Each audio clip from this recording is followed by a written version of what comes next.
Yo, yo, yo, what's going on? Everybody, welcome in, welcome in. Sit on down, sit on down.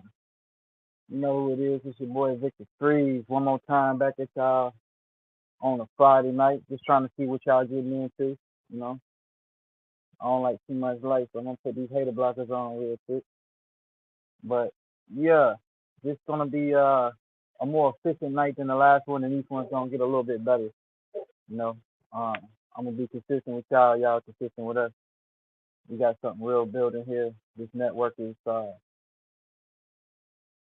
getting ready to be a powerhouse, and I appreciate everybody who's taking this first step with us, and you won't be forgotten. Let's say that. But with that out the way, um, let's get some music. 'Cause how the hell I'm gonna be free music and I don't give out no music? Peace, the best in the world. Peace to knowledge and relationships. Peace to embrace the grace. My brother Smitty from Smitty's Corner, the Dragon, bringing up the Black Files. And last but never least, Mr. Best in the World, 84. We ain't bringing him up tonight, yo. We rocking Olo. You know what I mean? But let's get us some tunes going. Let's get us some tunes going.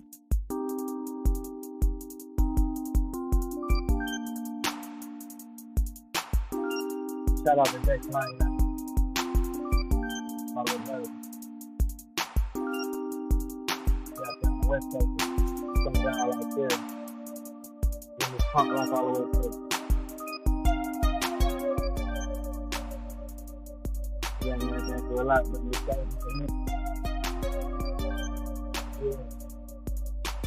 So this kickback's gonna be a little bit different. Have a little bit more structure. You know what I mean? Be fast and be late. I hope you be fast and be late with me next time. You understand? So kickback, boy. We ain't going to no interviews. Tell me about time and punctuality, Nick. Do that on my day job, eh? The point of being your own boss, you can't be 5 minutes late. 15 minutes early. That's what you want to do. Like your own script. Had to get my regimen in. Shout out to whoever wants to give me a sponsorship. You know what I mean? I think it's all natural, untampered with, pure unadulterated from the earth type product. Take care of my skin and grow my beard. If you got something like that, yeah, let's talk about it. Yeah. So what I'm gonna do is I'm gonna run down the playlist for y'all. Run down a quick playlist for y'all. You get a kind of idea what today is going to be about. Right? I ain't gonna give you everything, but I'm gonna give you a little teaser prep. Michael Jordan haven't done anything great off the basketball court. Never gave us anything to honor off the basketball court about Michael Jordan.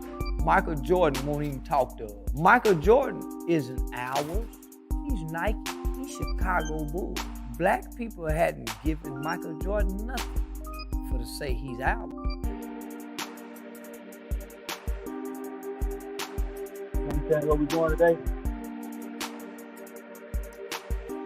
You're not playing today. I'm serious. I don't want to talk about men today. Females, ladies, women. I ain't trying to get nobody irritated and aggravated. Go back and forth. We're gonna make some progress today in this conversation. Watch this. Watch this. Cut the music down just a little bit. Y'all can hear me okay? Talk to me in the chat. Yeah. I know that's better. Shout out to Dex. Now, let's get into the content. If you got some kind of serious to talk about today. Michael Jordan haven't done anything great off the basketball court. never gave us anything to honor off the basketball court about Michael Jordan. Michael Jordan won't even talk to us. Michael Jordan isn't ours. He's Nike. He's Chicago Bulls. Black people hadn't given Michael Jordan nothing for to say he's ours. See, people want to jump out the window when they see the messenger. But wise man once told me, a broken clock is right at least twice a day. Sun shines on the dog bed. Thanks the way it's done. The sun shines on the good and the evil. Everything has a choice. And the fact of the matter is, the message isn't as important as the message. The message today, charity. In South, we say it begins at home, squares and broad. Something that you groom with, something that you brought up with, something that is ingrained in you from the beginning. Set up a child in the way you would have him to go, and he will not depart far from it. This is something that we must do in the beginning. Now, I'm going to drop the link because I don't want to talk about this by myself. This is a community problem. I didn't start this shit. And I don't do it by myself, so I ain't going to keep doing it by myself. Y'all going to come up here. Somebody going to talk to me today. God damn it.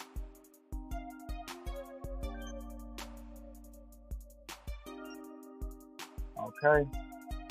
Let's talk about it. Post a comment.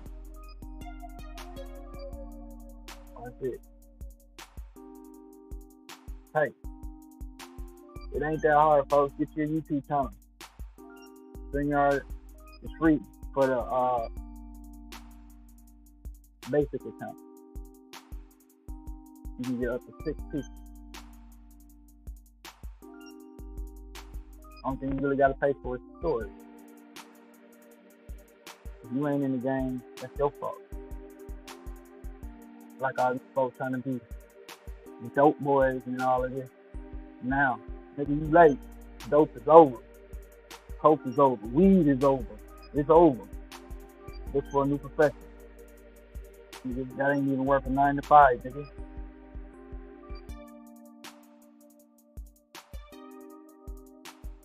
Now, I gotta do this the old way, you feel me?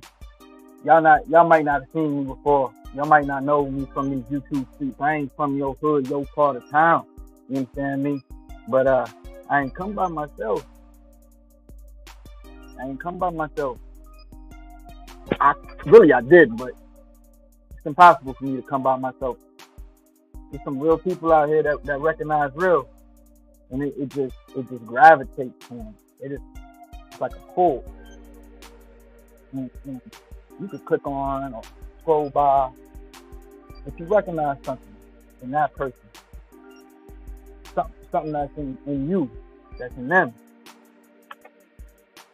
In the word it says, where two come together in my name, I could be in his midst. I could be in their midst, in between them. If God is in us, all he needs is his reflection, the power itself. So this is what we're going to do. We're going to bring up one of the key members of something, a building block, a cornerstone, a real one, verified, battle tested, ain't got no need to flex with. Keep the message. This is 100 Watt. What's happening? What it is? What's up, buddy? That was humbling. I appreciate that, my brother. Hey, you know what I'm saying? Listen. Flowers got to be on this side, man. I tell these people every day, man. They be acting like Like it's all over. Like, man, my world is crashing down in front of me.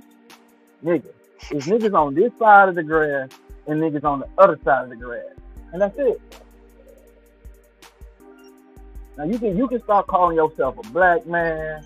You can start calling yourself a man before you black. You can start calling yourself American. You can call yourself whatever the fuck you want to call yourself. But first thing you gotta do is call on your God and say thank you for letting me stay on this side of the grass one more day till I figure it out. Till I figure it out. Remember we talking about them lilies in the field, and them birds. They don't worry about what they worry about. But we worried as a people. We worried. We always talking, trying to figure it out, knowing that we ain't got no motherfucking control. But what's inside of us? Control you. Start with you. Motherfucker can't get you right. How the fuck you gonna fix another motherfucker? Fix you, and you would do the world a favor, nigga. You'll stop being the problem. So with that said, brother, how you doing tonight? Talk to me. What's interesting is listening to you talk. It reminds me of a conversation I had with my father last night. And part of the conversation, he was talking about, humans and their fears, the shit that we be scared of as humans, and how all of your fears are taught to you. He said that when a human is born, the only two things that a human fears is falling and loud noises. Everything that you fear after that is taught to you. That's some shit somebody teach you. I'm saying all that to say, to piggyback off of the point that you were making, that when you on this side of the grass, a lot of the shit that you're afraid of is some shit that's in your mind or some shit somebody told you. If you can understand that, then life becomes so much simpler. So much simpler. Well, the perception is reality. As a man thinks it, so is he. You know what I mean? Whatever you think, you're right.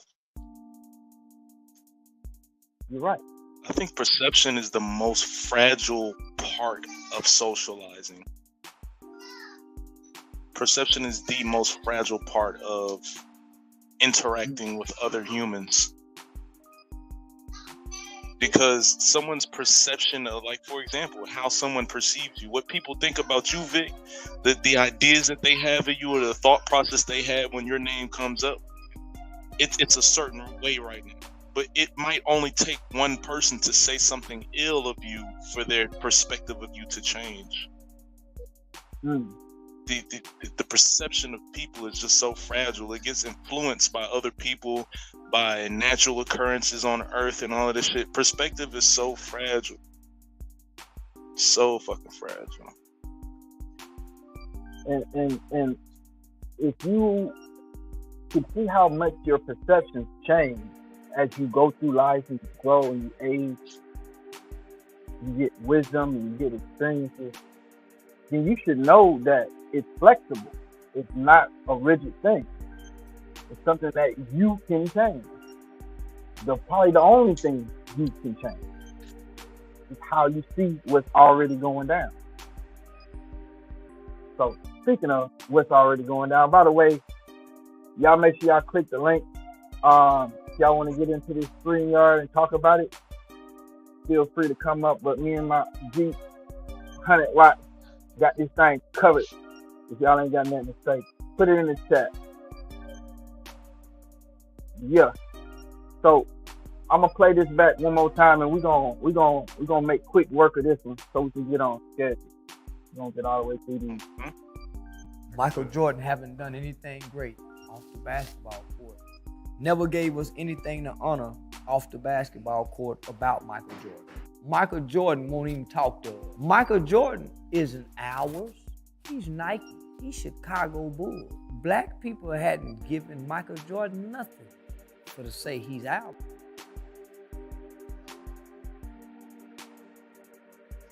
So, question one.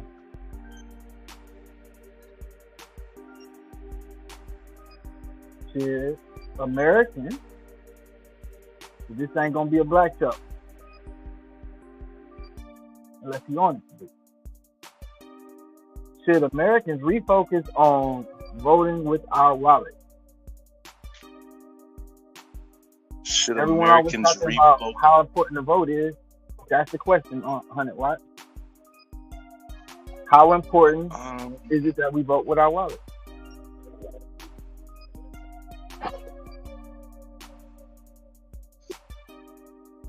I think when it comes to voting, I think it's too simple. I mean, I think it's too complex to base your vote simply on your wallet. If that makes sense. You gotta say that again. I said, I think when it comes to voting, voting is too complex to make your vote simply about your wallet. Elaborate. So when it comes to voting, if you're only voting on financial policies, there are other policies that this same person that you're voting for will stand behind, i.e. Roe versus Wade, marijuana legalization. There's so many other things that a politician has control of. If you're only making your vote on your wallet, I think that's limiting what you're expecting from a governing power, if that makes sense. I like that. I want to go into that. Peace to the brother Marcus Antonio Castillo. Marcus. Peace to you, brother. You want to come up? Be over here. So, what you saying, Watt, is that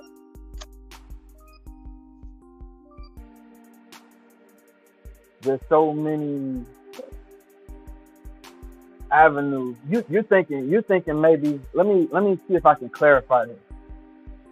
When I say vote with your wallet, I mean specifically, if I go to Publix every day, and this particular Publix does not ever have hot fried chicken when I come in that motherfucker at dinner time, and I know that I didn't plan on cooking tonight, but ain't no chicken over there, and that shit look like ain't nobody finna start nothing either. And it's 7 o'clock at night. You know what I'm saying? So now I gotta make new dinner arrangements. And they done pissed me off for the last time, because I gave them an opportunity to make corrections. I didn't go raise Cain, but I did notify a member of management. They made no adjustment. Now I adjust with my wallet. I don't come in there and act the ass and say, y'all ain't gonna never get right, and tell them how to run their business. I show and I use my capitalistic mind in the way that a capitalistic society was intended to operate, and I take my business elsewhere. And that company, if I'm right, and this is not just me, and I'm not just delusional, and it's not my perception. You got somebody in the back. I'm coming to you shortly. But if it's not just me tripping, if you will, other people will have a similar idea. And if they already understand that voting with their wallet is our currency and our way of life, we won't have to have a meeting or a boycott or say we don't fuck with this particular company because they've made these advertisements that we disagree with. We just gonna stop buying that shit. Nobody had to tell me to stop drinking Bud Light. I love Bud Light, but I felt some type of way about that shit. And me and Kid Rock had something in common for them. You understand what I'm saying? And we could make that a reality without ever having a conversation. I'm gonna bring up Which a Before powerful you bring them up, I want to ask you. Before you bring network. the person up, let me ask you one quick question before you bring this So person up. What do you think? And I'm speaking in terms of the extreme. In terms of the extreme, which do you think is more dangerous? Voting with your wallet or voting with your emotions? you take the emotion out of it by voting with your wallet. So they are exact counter opposite. Voting with your emotion is like voting with your heart, and that's like betting with your heart because your vote determines how you eat. So I would never let my heart hunt for me. I would always want my brain to hunt for me. Would you say that your gut feeling, your instincts, would you say that your instincts is an emotion? Instinct is an emotion.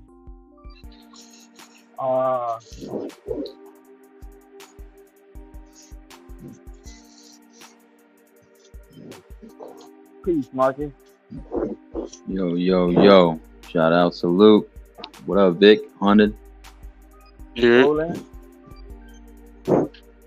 So we're just gonna run through these videos real quick. I'm gonna try to make this 2 hours on the note, and we'll get as close to that as possible. So we're gonna keep it concise, but we're gonna get to the meat. But just know we moving. Now, the question 100 Watts is asked is instinct and emotion. Your emotions can be instinctual, but instincts are not emotions by design. There's something what they call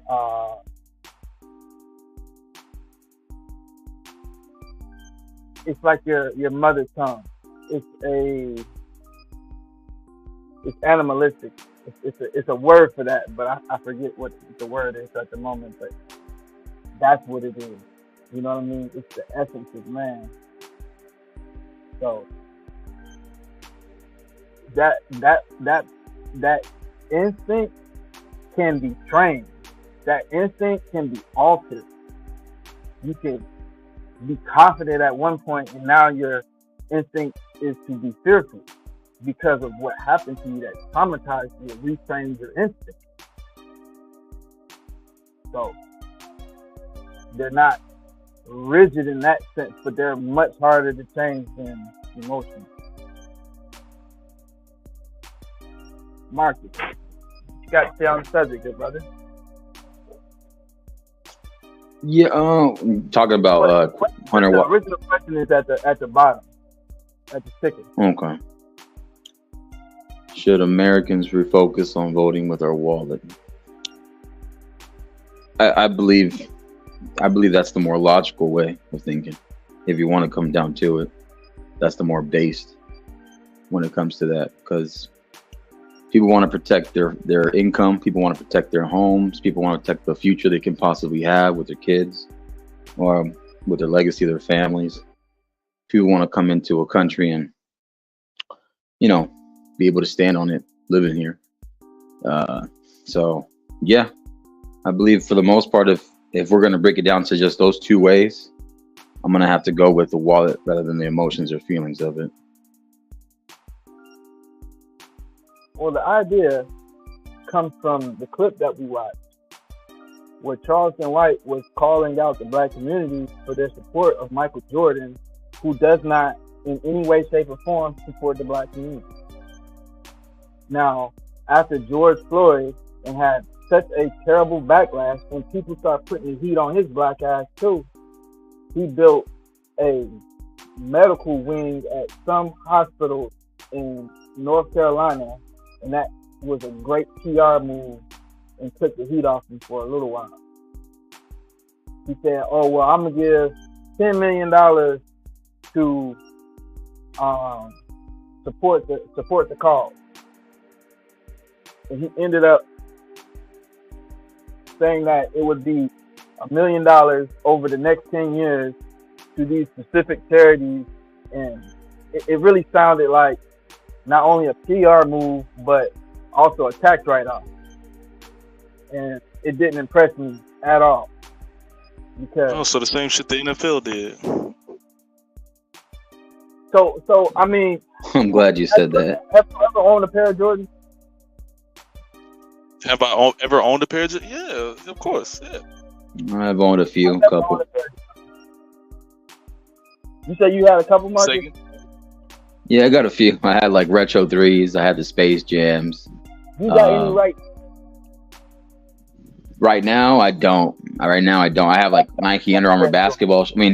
Under Armour basketball shoes, and I got some other Nike ones.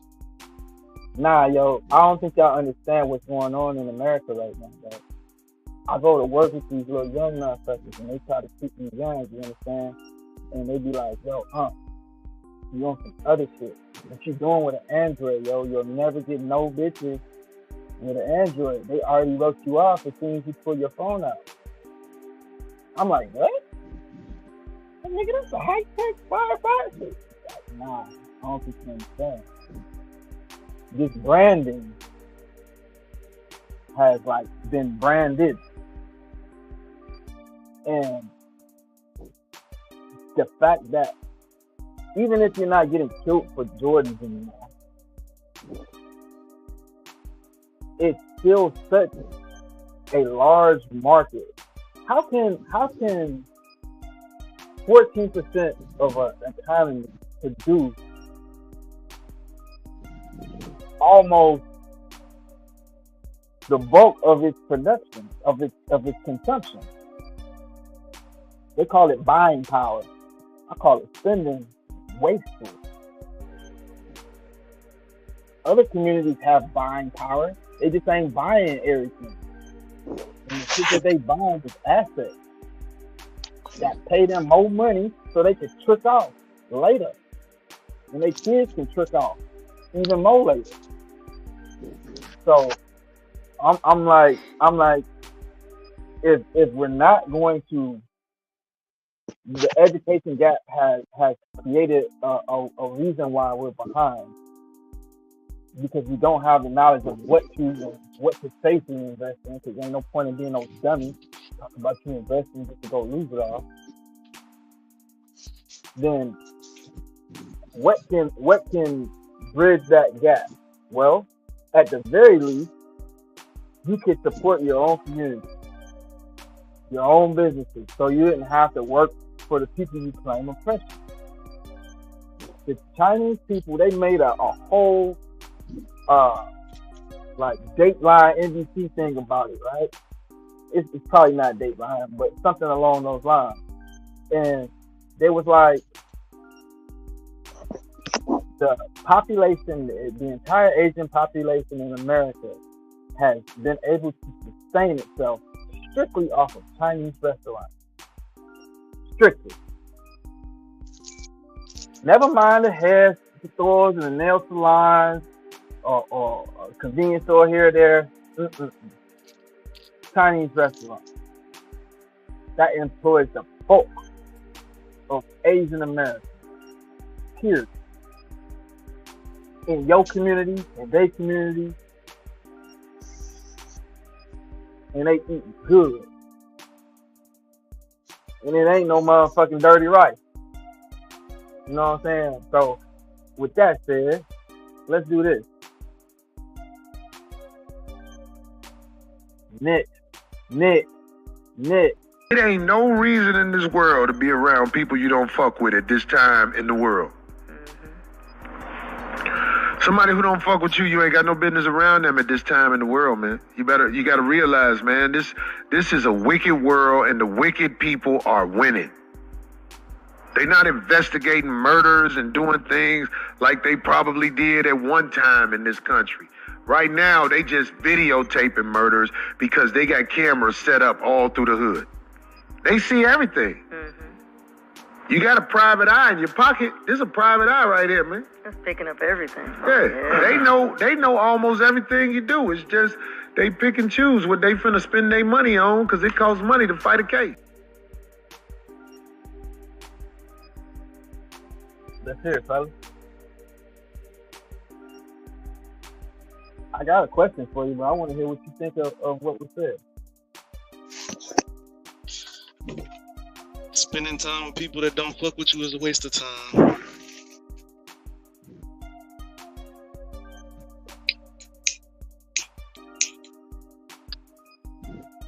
What you gotta say, Marcus, Yeah. before I get to the question? Spending 'Cause I'm gonna too know much question time in the wrong room, having the wrong conversations with the wrong people. Definitely, for sure. Yeah, no, 100%. Dead end I street. agree. Alright. No, I Let's hear agree. about I agree because like for me, right? I used to want to be around people that kind of slept on me or hated on me. I want to keep them close, like keep your friends close, your enemies closer. But then I realized I'm like, I don't need to waste my energy using that energy to keep them around me. If I know where you stand, at least I know where you stand. At least I see how you move. So it's all how you want to take it, I guess, and interpret it. However, you know, that energy when you're around that kind of vibe of people, it kind of starts, whatever you feed into it'll grow, and you yourself may become a hater. You yourself may become negative. You yourself may become this person that either you doubt yourself or doubt others or hate on others. So you know, yeah, I just, like I said, I keep my personal life, I keep my group of friends small. At some point they end up becoming like family, the ones I really rock with. They need help, they need someone to talk to, they really honestly want to grow and build something. I'll probably want to be around those people more often. But those other ones, the guys that all they want to do is see when you're on your down, and they're glad to see you like you're falling. They're glad that they see you like keep fumbling, keep falling down. Like those people, get away from those people. Don't be around them, because they're gonna capitalize on your mistakes. It's like someone at work, right? Someone at work that hates on you, the one that you messed up, they want to throw you under the bus, and they probably want to take your spot. Or even if it's like a sports team, you're playing sports, that one hater that wants to take your spot, and they're glad that it's like, hey, they get to rise on that shit. So hell no, I don't want to be around them. Keep them away from me. I'll stay away, you stay away. So, would you say, compared to yourself 5 years ago, are you still rocking with the same people, or has your circle changed a lot? Yeah, no, so far I kept this kind of attitude for the last 7 years or so. So it's helped me out. So even back then, you know, my group, yeah, so far has, for the most part, stayed small. That hasn't changed. My ideology, my way of thinking hasn't changed. So even family, to be honest, I've slimmed down my family, relatives. Not everybody in your family is gonna be that person you think is for you. Even your blood will sometimes screw you over worse than the people you call friends. Lord, it's like the people you choose, but oh yeah. What you say about that thing? What? I think you know, the cliches like misery loves company, like shit like that is proof on how much energy gets spent on negative. You know, like we know on social media, we know here on YouTube that all of the clicks come from beef and drama and bullshit. You know what I'm saying? And like Marcus was talking about, like it's a certain level of energy that gets changed whenever you're around that. When you're around motherfuckers that do nothing but beef all day, you're gonna turn into that. It's a certain level of you that's gonna just become aggressive about pretty much everything. Me personally, in my life, my father was in the army, so we did a lot of moving around. So for me, it was never hard for me to just find a new group of friends. Like, all right, I guess I don't fuck with these people no more, and find somebody else to fuck with. Like, that's never really been a problem for me. And now at this stage of my life, my circle is super small, like super small. if you have my phone, like anybody that has my phone number, it is if you have my phone number, either I fuck with you or we work at the same job. Those are really the only two ways to have my phone number at this point. Is if I fuck with you or we work at the same job. Because I have no need for real to be. For what? For why? I don't find the need in it. Over socialization is over. Like people are operating in the stream sometimes, trying to over socialize, just feeling the need to insert yourself all the time, everywhere. That shit, you hurting yourself by doing that, in my personal opinion. I mean, I had to feel you when you said the only people who got your phone number is people you fuck with and the people at work. That's it. Yeah. And honestly,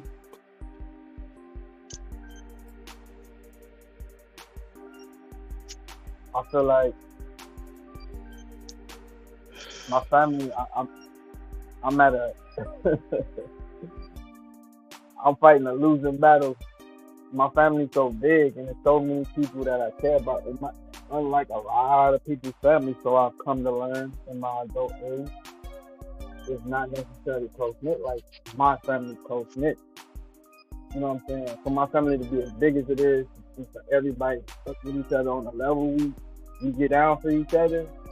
Listen, when we come to the family reunion, it be 300 deep, and everybody don't be there.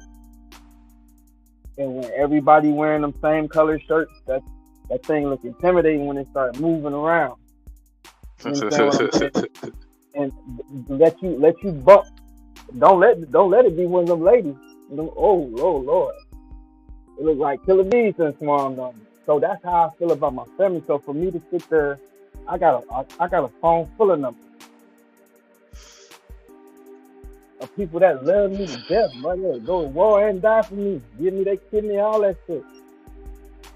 But I can't keep up with their daily, day to day. That's a unsurmountable task for me. So realistically, you know, I have to create a system where I manage what is most pertinent to me in my what they had that commercial from, the Charles Barkley and them. Who's in your five? Remember that? And like the cell phone commercial. 35. Yeah, I remember that. Yeah, the T-Mobile. That's an old school commercial. Yeah, that's so back then. But the whole point is the 5 people you spend the most time in conversation with, you have an average of their income. Period. Fuck what y'all talking about, money or not. Because those are the people you rocking with the most. Those are the people you sharing ideas with the most. And if they ain't got no money, they ain't gonna tell you about no fucking money. They might tell you about some prospects that they was thinking about could work, and you probably gonna shrug that shit off if you don't trust that no more than you trust what you got going on.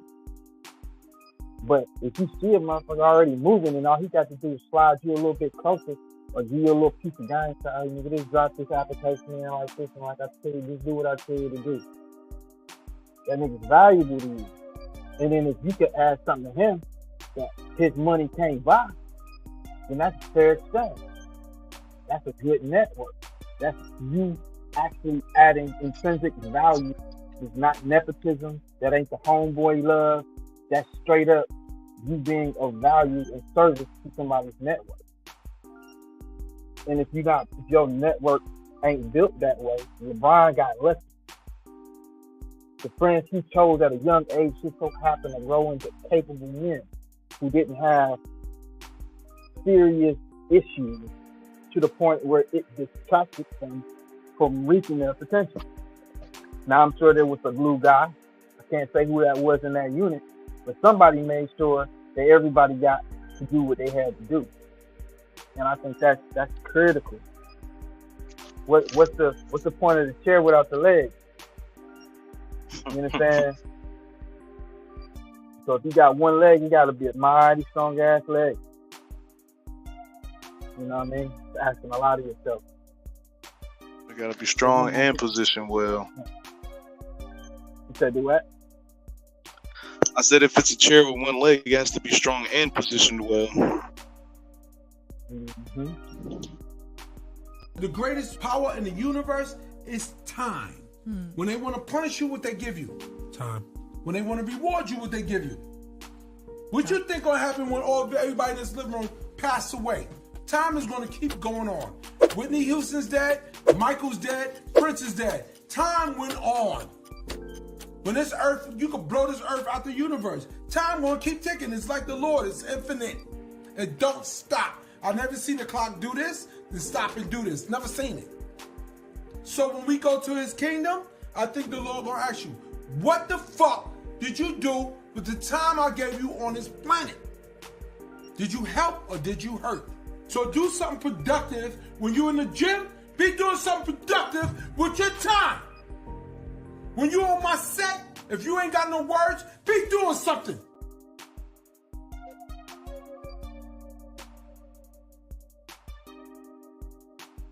What is time? Tell me what a management? lie is.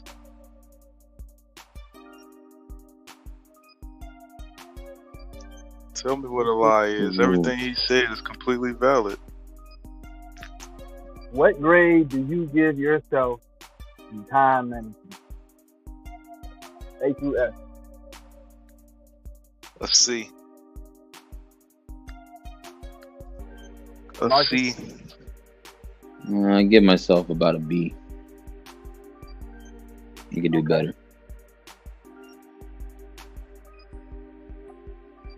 I give myself a D. Because it could be so much better. It could be so much better. I'll be doing a whole lot. But if it was more organized, it'll be more effective. So I ain't lazy in the least means, but I can be ineffective at times while still being busy. So I'm working that game now. I'm probably more like a C something. You know what I'm saying? But I want to give myself some room there too. Dramatically. Right. Oh shit, we got somebody in the back. Hold on. Shit just got real. Hey. Hold on. I'm not even ready yet. Hold on. Oh my bad, yo. I'm gonna just mute myself. Yeah. No, I honestly give myself B, maybe a B minus, because I think and life gives you a handful of choices that can change your life. And I think there was like one or two instances in my life where I think I fucked up pretty bad. Without going that much deep into detail, I just think one of them was like a situation that skyrocketed into a negative domino effect in my life. And I wish I would have changed that. Another thing too was a certain career choice I could have jumped on, especially getting out of the service at the time. So, and then clearly maybe another family choice where maybe it could have kept the family together more. From my parents' side, I think maybe sometimes if I would have done better or been more inclusive, for lack of a better word. I know some things are out of my control.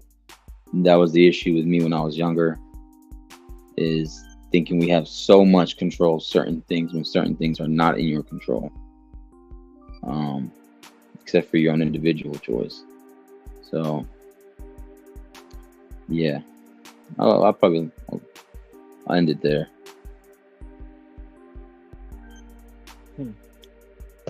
I gave myself a C because I know that there is a lot of improvement that needs to be done, but I think it would be disrespectful to myself to step on the progress, my personal progress that I've made in the last 12 months. Just in terms of the career decisions I've made, the financial advancements that's provided me, living space. Just in terms of the improvements I've been able to make over the last 12 months, I think it'd be disrespectful to not acknowledge that and see how those steps are the things that needed to be put in place in order for me to get to those levels that I'm actually trying to achieve too. I can dig that, yo. Y'all niggas is alright. For sure. I can see that, you know, some very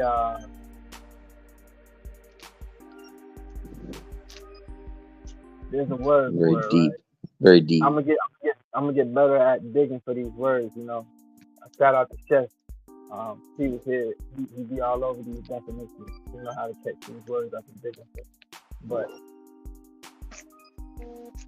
people who turn their thoughts inward, there's a lot of people who waste a lot of time thinking about everything. Introspective. That's the word I'm digging for. And introspective people seem to be a lot more efficient at growth because they spend so much time considering where they may be wrong. Those are the people that say, get out of your own head. You know what I mean? Because you can't take it too far. However, you know, I enjoy who can self-reflect. Peace, the best in the world. Welcome to the panel, brother. You just kicking back. You know how we get out. You got going. Yes, sir. I love the music. Best. I love the feel. Hey, this is Nighthawk kind of vibe. You know what I mean? You know, we got the OG up here. You know what I'm saying? Shout out to my man Chef. The Nighthawk vibe, man. You know how I felt about the Nighthawks. You already know. That's the only place I shed tears on. Y'all know that's a fact. You know what I'm saying? For real. Like, I really shed tears on that mug. Because y'all brothers y'all was incredible, man. You know what I'm saying? And y'all still are. Yeah, man. But we here, man. You know what I'm saying? What's the build today? What we building? Somebody text Chef. The goddamn the deal. Yeah, so the build is this. What grade do you give yourself in time management? It's right there at the bottom. You said time management? I would say time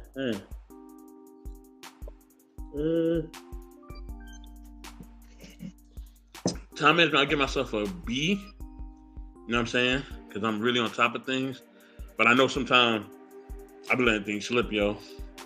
Especially when it comes to like getting on them sticks, getting on the 2K, or watching the game. You know what I'm saying? Yes, sir. You already know, Watts. You know what I'm saying? Like sometimes it just slip a little bit, but it's a human side. Like I gotta have my downtime. Like I can't always be on. And if I'm always trying to be on, then I'm gonna be off. You know what I'm saying? Like, truth be told, so like I gotta like balance myself out like a lot, man. Like, and it's hard, you know what I mean? Because sometimes I'll see a phone call, or I'll see a text message, and I'm going to respond like right then and there, and I'm like, you know what? Nah, you gotta chill. You know what I mean? Like, you gotta relax. You know what I'm saying? So, but for the most part, I'm on top of it. Like, yeah, I know if y'all hit me up, I'm super quick. Like, I'm like, like it's just fast. You know what I mean? And then, because I hate to make people wait, because I hate waiting. Like, I really don't like waiting. You know what I'm saying? Like, you know what I mean? Especially if it's something that's of importance, or I ask you and you say you're gonna do something.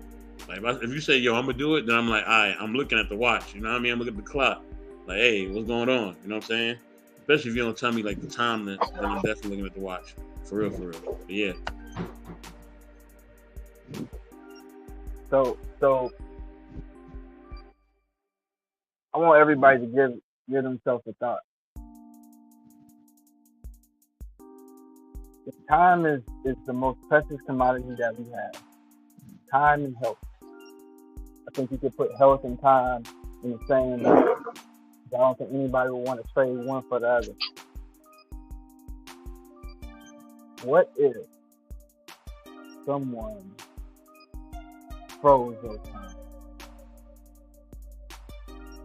Someone froze my time? scared of little mama. He is on to the good. Leave the little nigga alone. Yeah. I remember your first day here. You were just like that little motherfucker. Tall, pretty, black drink of water. Mm-hmm. I wanted to go up in your ass, but I didn't. Yo. So you returned the favor. The fuck y'all doing?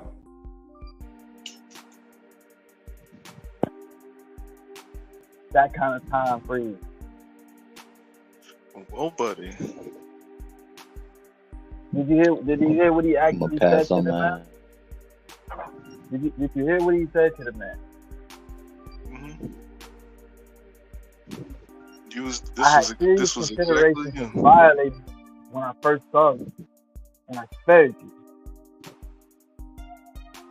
Spare him. Spare your brother. This is a very plausible moment right here. It's a very plausible moment. Oh, no. Yeah.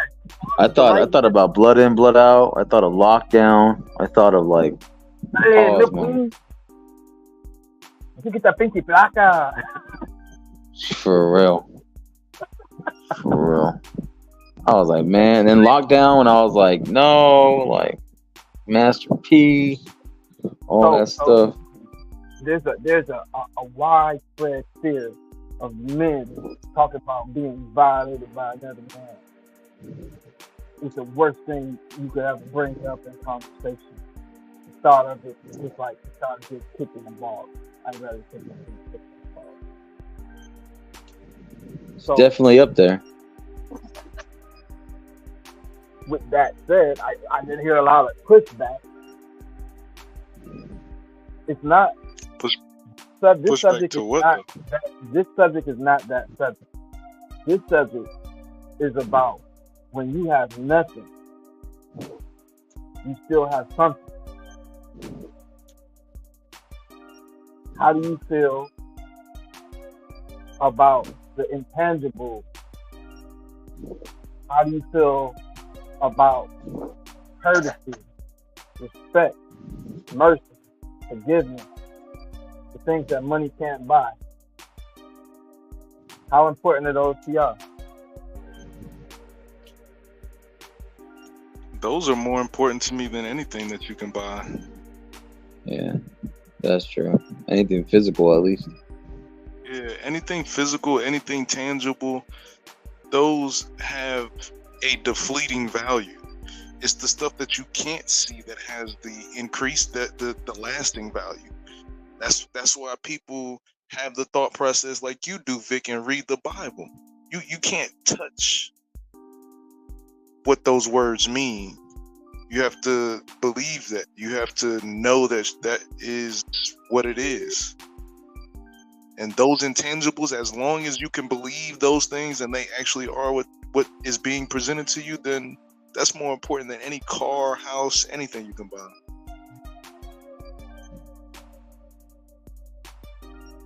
Good job. What you say about that, Marcus? Yeah, when it comes to removing the physical stuff, which is things you can buy with money that do deplete, as Hunter Watts said. When it comes to your belief, your faith, your hope, dignity, self-respect, honor, courage, integrity, stuff like that, that's going to depend on the individual. So some will hold that to a higher standard than being bought off, the whole good cop, bad cop. Who's going to be the real good cop? Who's going to be the bad cop? Who's going to be the good judge and the corrupt judge? So, yeah. And if you're a man of faith and your principles, nothing can break you. That's I feel like that man right there will move mountains, and be a good leader and a solid person.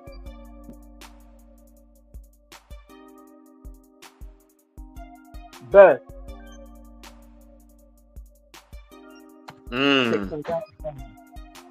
I mean, I would say as far as like the time, like I think time is the one thing what separates man from God.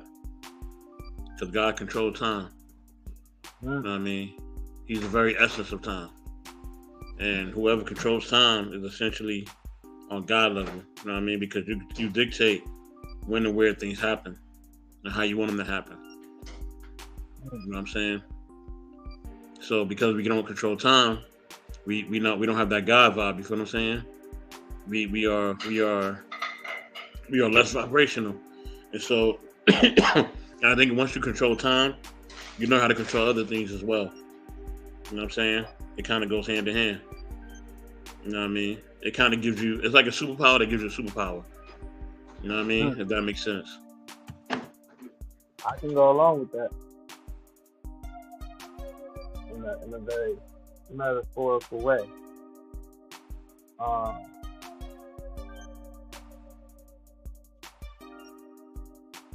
Speaking of mercy, because I find mercy to be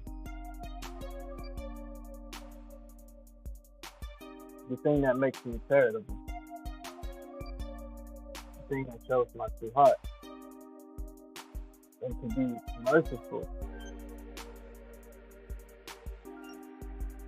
even in the face of offense. That takes a different level of manhood, different level of maturity, different level of vision. You have to have foresight. A man without foresight cannot, he's always playing checkers. If we all on the chessboard, guess what? He's taking people. He peace trader. He's a peace trader. He can't let you get one. Not a word, not a joke, not a step on shoe, not a shoulder bump, not a check, not a eye squint, not a look too long, not a I thought you was looking at my girl ass. None of that. No L. He got something he got to prove to himself before he get in front of anybody. And he can't prove it to himself without the validation of others. So a man who can transcend that mind state, very youthful, is a man on another plane. I seen him having mercy. He's a big guy. He's a very large guy, and what I seen a man having mercy, because only the strong can show compassion for the weak. I seen them trying to throw punches at him. Yeah. And he didn't throw not one punch. Yeah. So that's a level of restraint and compassion that most of us don't have as men toward our own people. So I never seen him throw one punch. And I know he gets attacked a lot out there. Yeah. We go say he funny dressing, we go say he arrogant, but he does a lot for them kids. Do y'all know who he's talking about? The jersey you're wearing.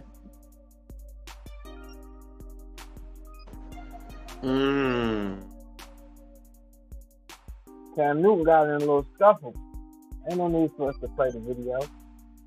Nothing to write home about. Big nigga, little nigga. Yeah, I'm glad you brought this up, bro, because I've been trying to get this shit off my chest earlier. So, with that said, let's do this. What did y'all think? Let's go to Mr. Bay. Go to Marcus, then what? What did y'all think about that altercation of what you know of? Have you heard Cam Newton's response? Nah, I seen the Cam respond, but I didn't see the response yet. I definitely want to see the response. I think the biggest thing is, he was trying to step in and stop altercation from happening, and it just kind of went haywire. But it does show like kind of a lack of gratitude from the youth when it comes to somebody who is a public figure who's actually coming to support, your community, coming to support a cause. You feel what I'm saying? And he don't have to do that. You know what I mean? For the record, those was grown ass men that jumped on him. Was it kids? Don't let it get it off. What? And we go. Was it kids? I thought it was teenagers. No, those was grown ass men. That's how big Cam Newton is. Those were former coaches. Oh, okay. I didn't know that. He know them personally. Yeah, that part. But at the end of the day, those is grown men. They just look that small compared to Cam Newton. Oh dang. Okay. Well, even more like that's just even more like it's even more crazier now that I know it was grown men. I mean, it was crazier that I thought it was kids, but childlike, that's kind of childlike behavior I kind of expect. You know what I mean, especially from today's youth. But you know what I mean. But from a grown man doing that, yeah, that's just disgraceful, man. I mean, if it was me and I was him, I might would have probably swung back, possibly. Just depends. But he showed restraint because he knew that he could possibly seriously harm them or kind of, if he hit them at the wrong place, they may not be here today. That facts be told. That dude ain't nothing to play with. You know what I mean? I done seen him, dang near stiff arm 300-pound linebackers like it was nothing. So yeah, he ain't nothing to sniff at. So yeah.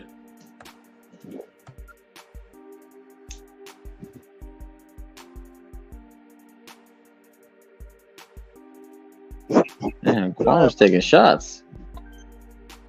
Go ahead, Mark. Man, listen, when I first saw that, I agree with everything Mr. Best was saying. The fact that I seen that, right, and he's taking the time out of the day to host that camp and do all that. This is a guy that's coming from the highest elite level, played in the biggest stage of them all, won an MVP, led a national championship, has accolades on top of accolades. So let's not forget that some people don't respect Cam for whatever reason, just because he may not have had the most Patrick Mahomes-esque or Tom Brady career, but he still had a career that not even a 1% of the world can say. And even the ones that make it, he wasn't a second or third stringer. He knows what he's talking about. He's out there. These coaches, when we're out there in these 7-on-7s or wherever type of league it was, there's going to be some type of shit talking. Anybody who knows, that's been around there, that's been coaching, that's played, it's going to happen. Sometimes the tension might rise, but it's shit talking. And unfortunately nowadays, now you got these grown ass men, because it's sad, because he looks like a giant compared to these guys. He held restraint. There was a sucker punch that they threw at him more than once, and he still held restraint. So there's that lack of respect. The lack of respect that I know some people might say, hey, the way he talks, the way he maybe acts arrogant, who cares? Who cares? He's clearly doing something right, because the haters are watching him, and the people support him are watching him. All right? So, and you're going to one of his events that he helps fund and host, and you're mad because either he said something that might have hurt your feelings, or maybe you lost to him or whatever, or maybe he had a squad that you were, that probably ran up your squad. That's it. You're going to get mad and you're going to swing. It's kind of like that scene in World War Z when the zombies are climbing that wall. I kind of got that vibe. They were trying to climb that wall and trying to get on him, and they couldn't do it. And he still held restraint. You know what I'm saying? Like, it's crazy. It's freaking crazy. And like the fact that this grown ass man acting like worse than the kids. So you put it all on the men who were fighting Cam? I'm not gonna say that I'm gonna put it 100% on them, but still, it's like Cam is damned if he do, he's damned if he doesn't. Joy Taylor said it perfectly, right? And I may or may not have a crush on Joy Taylor. I might be biased for her, right? Shout out to Joy Taylor, right? Shout out to Joy Taylor. But she got it right, she got it right. Like, it's like, listen, they're out there. He's taking the time out of his day. Those aren't his kids. He doesn't have to, but he's going to. Like Mr. Best said, and I said it before too. Like the other day, I was talking to one of my coworkers about it. He's like, "Look, these kids are like swinging at Cam and they're trying to jump him and shit. What kind of shit is that?" I was like, "Yeah, bro. Well, what can I say? It's the day and age now where people want to record and flip their phone and not act and do something right. Some people are saying, like, where are these kids' parents at? Those are the parents. Well, those are some grown-ass adults. It's like, where's the security at? What the hell? Hey, that's real shit. Hey. I was like, throw the damn towel. I was like, Rocky IV, like, throw the damn towel already. Well, you wasn't expecting me security at a kid's football camp. Nowadays, but you don't know though. Like the thing is, like, not like you don't even know it could be a shooting or some kind of stuff. Like, you don't even know. Football is high testosterone, high temper. Yeah. All the time. Fights happen all the time. So it's not actually out of the question. Cam has been known to chirp back. Not so much first, but always back. And his arrogant personality does seem to provoke some people to get slick with him, especially upcoming youth with their young, disrespectful asses who talk to grown folks like they're on the same level. But because grown folks play with them like that and do not create a divide, they dress like them, talk like them, listen to the same music, do the same dances. Why the fuck should they show you any specific type of respect, nigga? My elders wasn't doing all the shit that I was doing ever, nigga. And if they was, nigga, I wasn't close enough to see. They told me to get the fuck out their face because they understand there was a difference between me and them. They didn't need me to be on what they was on. But as far as how they play it, they really kind of blurring the lines between kids and adults. That's why kids in high school can get an NIL deal. They really blurring the lines all the way through. And I think it's best if you hear from Cam stuff. The distractions are out there, and it's not the ones that you see, it's the ones that you don't see. And nobody sees a bad opportunity coming, they just see it going. It could have went so many different ways. And I'm not about to sit up there and stand like, bruh, my fault wasn't it? I'm like, no, that shit ain't cool, bro. That shit ain't cool. I know them personally, and they know me. I don't think they've seen that side of me ever. I don't think a lot of people ever did. And that's what I'm so disappointed in myself, because you should never see that side. That was 4th and 1 Cam, where it was forgiven. Like that's where it's a time and a place for everything. That was Boogie, that wasn't Cam. Yeah, that wasn't that. Yeah. And I'm not about to sit up there and say standing on business. Like, nah, bro. Like, I see it now.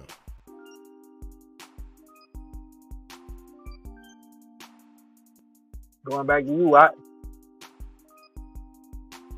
The mercy that you were talking about, I think that applied because he knows them. In this particular situation, I think if there were 3 random grown ass men that jumped on him, somebody probably would have got knocked the fuck out. But because mercy gets we're very selective on when you give that. When you give grace, when you give mercy, we're very selective on when we give that. And 9 times out of 10, you're probably going to be more likely to give that to someone you know versus a random person on the street. I think, me personally, in my life, I've worked on developing, controlling my emotions and all these other kinds of things, because I think people need grace across the board. Because you never know what kind of crazy motherfucker you run into having a crazy fucking day, and what they will, like, you never know. You could be arguing with somebody in line at Walmart, and that be the moment that they say, you know what, fuck it, I'm tired of this shit. Boom. And then they blow up. You never know. So I think that as a whole, we need to get better with applying grace and mercy in our everyday life for everyday people, because you never fucking know.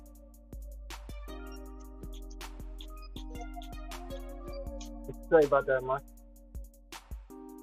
Yeah, I mean, I agree with that too. I mean, I'm not gonna lie, that does, overall, in hindsight, 2020, that's always the best route.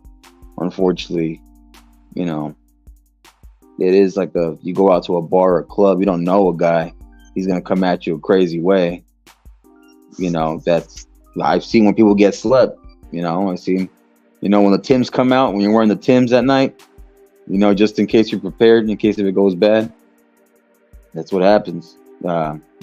Listen, that was the younger me would have probably done some stuff where, hey, I have to defend myself, but did I have to escalate it? You know, did I have to escalate it? No. Did I have to go on with it? No. Sometimes it's just like a fight or flight thing and react. It's like us as humans, bro. Like we said earlier, testosterone, the tension, the aggression, adrenaline. You're watching your back against your wall. You're trying to make sure no one's a booty bandit. Like you played that clip earlier. Oh. You know what I'm saying? Yeah. Oh. You know, that clip you played earlier, you know what I'm saying? So, Yeah. you know, so yeah, I get that too. But it's just, it's hard to gamble nowadays. You don't know if a person's going to stop when you want to hold them down and say, hey, enough is enough. They're going to keep going. Is it going to be overkill? You know, it's tough. I mean, that's why, like in many situations, you have to be able to know that this isn't the time or the place. At a bar, it might not be the time or the place, because if you hit one dude in the mouth, who's to say that the man next to him don't got a gun on him?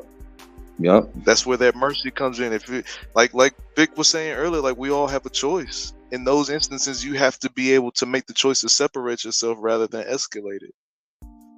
I mean, it's always easier said than done. Of course, it's always easier said than done. There are many situations that people can bring up and be like, well, what if, or what happens if, or what would you do if? Like, it's always easier said than done. Just the general idea of understanding that even when some bullshit come your way, you need to separate instead of instigate. Yeah.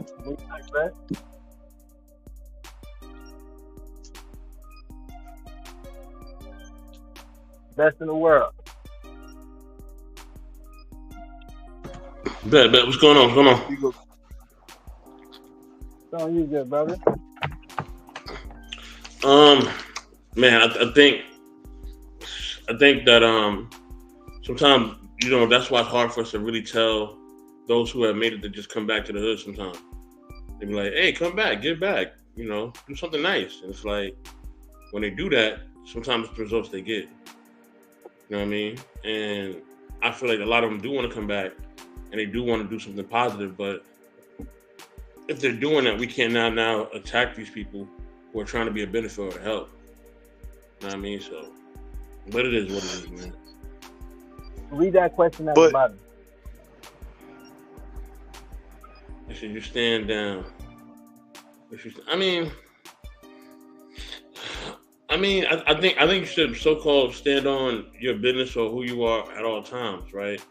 So I think that should be something at all times. I don't think it's a stand down thing. It's just the fact of at times some people are not going to understand, you know what I mean, what your views or what your insights are. So you may not understand, like, okay, this is the mission that I'm on. These are the things that I want to set forth and do. This is my passion, right? So ideally, what we want to do or what we want to stand on and what we want to proclaim, right? What we want to put out there. You know what I mean? Sometimes in order to stand on, sometimes to stand on it means like you're gonna have opposition. And when you have opposition, you know what I mean, based on ideals or principles or morals, will you still stand on what you said? You know? But that's literally, you know, a choice that, you know what I'm saying, that has to be made by you. Like, you have to make that choice and you want to take the consequences no matter what. So as long as you're able to do that, then you're good. As long as you want to fall on your sword for what you believe in, I ain't got no problem with it. So yeah.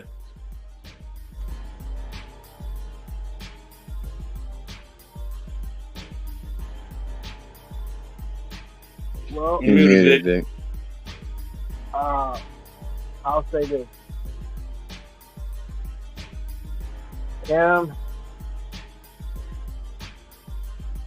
Really made me proud in this case. Just situations where we all have to stand down, and our deep credentials, no matter how much we may think, you have to understand that they are not in question.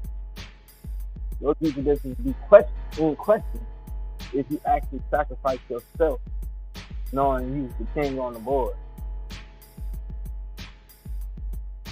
You sacrifice time. We might even sacrifice the power people. But we understand that if we lose the king, the game is over. And all the rest of these people who fought for us and our survival and our ultimate goal died for nothing if we fail. They sacrificed for nothing if we fail. All their blood, sweat, and tears is for nothing if we fail. So to play a fool's game and run a fool's errand for the sake of our lives and not having pride in the ancestors who stood up and suffered so you can speak out loud instead of whispering under your breath that you a man. You can put your chest out and your head up and sit on this white man internet and say whatever the fuck you want. And if a nigga come get you, you didn't have to do that. You understand what I'm saying? But you got all right to say your piece. And for the people who went out their way from your parents and on up to make sure that you made it here, anybody who ensures your survival, you owe it to them. Cam Newton has 8 children. I thought Nick Cannon was out there doing this thing. He said he wants, 6 more? Dude got a whole nother plan that everybody ain't privy. That mercy was not for them fellas. That mercy says he's on his last legs with a woman who will stand by him under those circumstances that he can actually trust that ain't necessarily there for his money. Who helped him after he lost trust. You understand? That's why he was even in a position to mentally be there to restrain himself from some ungrateful, crusty niggas who got the nerve enough to swing on a nigga 6'5", 260. Like, you stupid, I could literally kill you on accident, on TV, in front of my family and yours. And this the position you gonna put me in with these kids here? When I gave you an opportunity, what kind of crusty ass, bum ass niggas is y'all? And yeah, my head is custom, nigga, so it don't fall off when I fight. Okay? Respect to that one of A-Town's finest, representing the cat too. You understand me?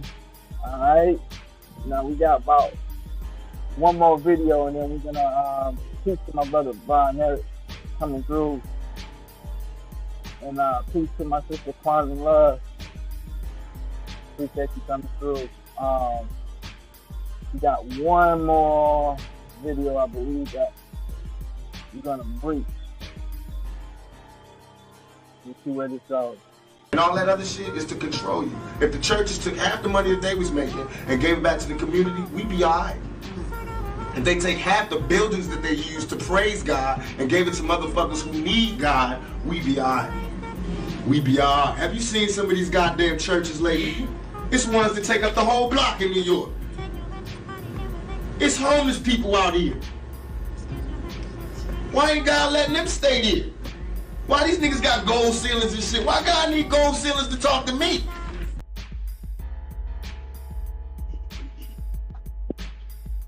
Fair question. Fair question. Man. So, that said, the question on the floor, is the church to blame for the homeless problem in America? That's the world.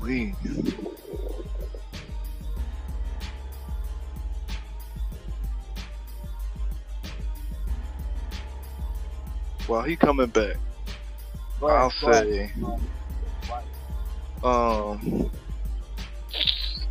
damn, to blame that shit on the church, that sound kind of wild.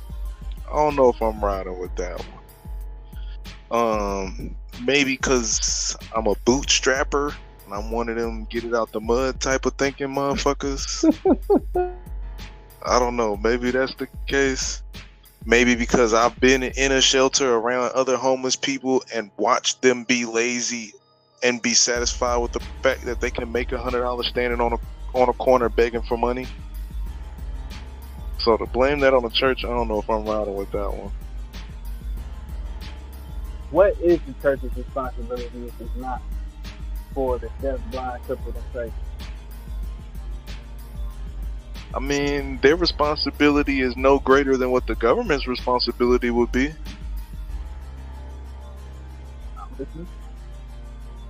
If anybody is more responsible for the homeless problem, it would be the government, because the government is responsible for putting certain policies in place that lead people to end up in certain positions to end up being homeless. They're more responsible for that than the church. Government give them disability. Government give them crazy check. Government give them Medicaid. So food stamps. What are they supposed to do? What is it like? What is the realistically? What is the church? Say that again. Who let you in my house? Oh shit!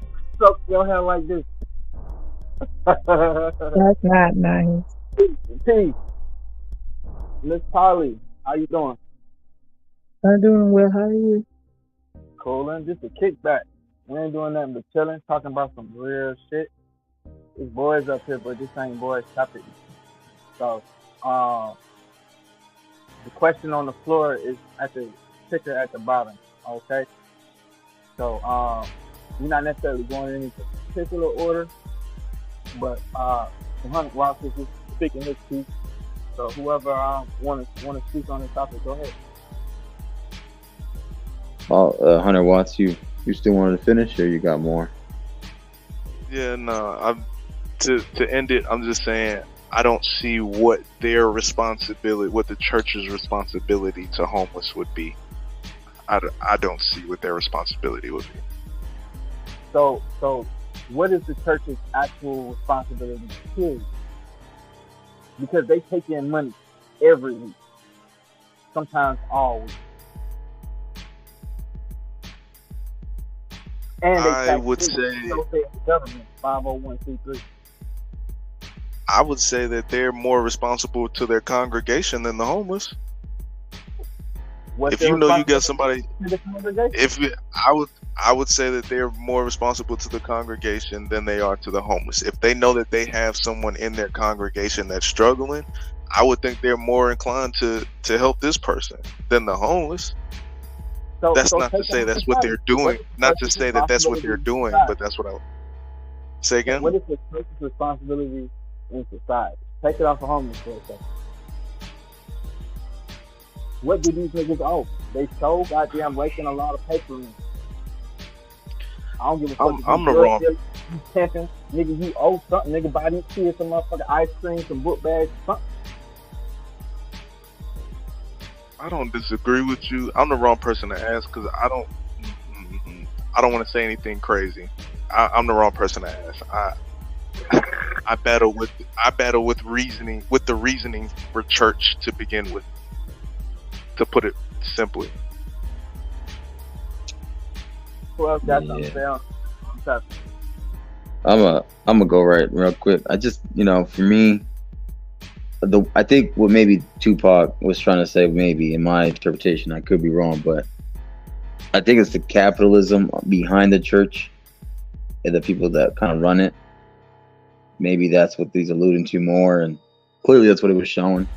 Like why the gold ceilings to have to praise God? You don't need all that, and you don't need this whole huge. It looks more like worshiping the place itself rather than God Himself and the money that it goes to. Can you help out the homeless and lend a hand? Absolutely. that says help thy neighbor and love thy neighbor and be merciful and all the other good stuff. But we also understand that some of these homeless people choose to be homeless. They choose to go into bad habits. They choose to live a path that maybe not be the best and the most healthiest and conducive and the most productive. You know, there's some homeless that do decide to do that kind of stuff, and they get the results that they get. Then there's the other ones that bad things and unfortunate things did happen to them.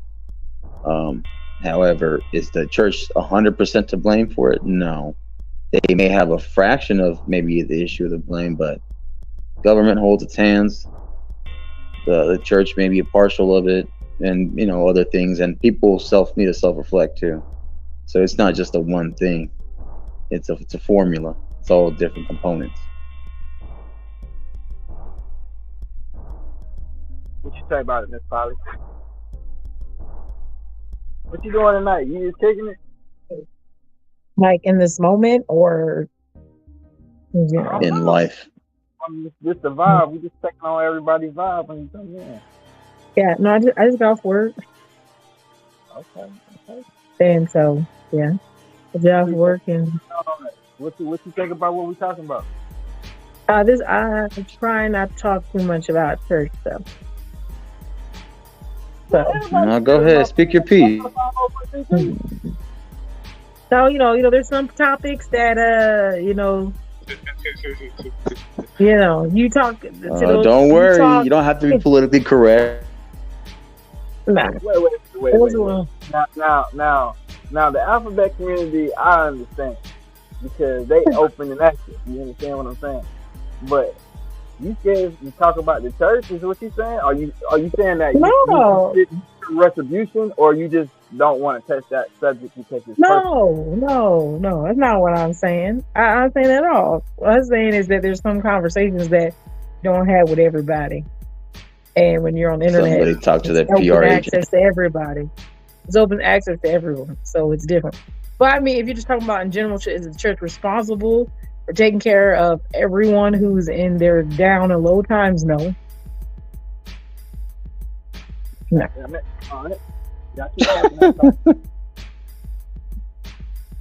No. You done made them get up. I'm sorry. Get up. Go get the book on y'all.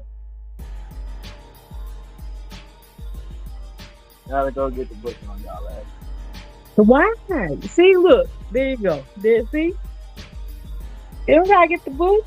You said my personal opinion. I gave that. So the book ain't gonna help you do nothing. Okay. Well, you gotta understand the church is governed by the book. The church ain't governed by our personal feelings or the government laws. The church operates under their own guidances, even some that are given by the government that allows them to make their own rules.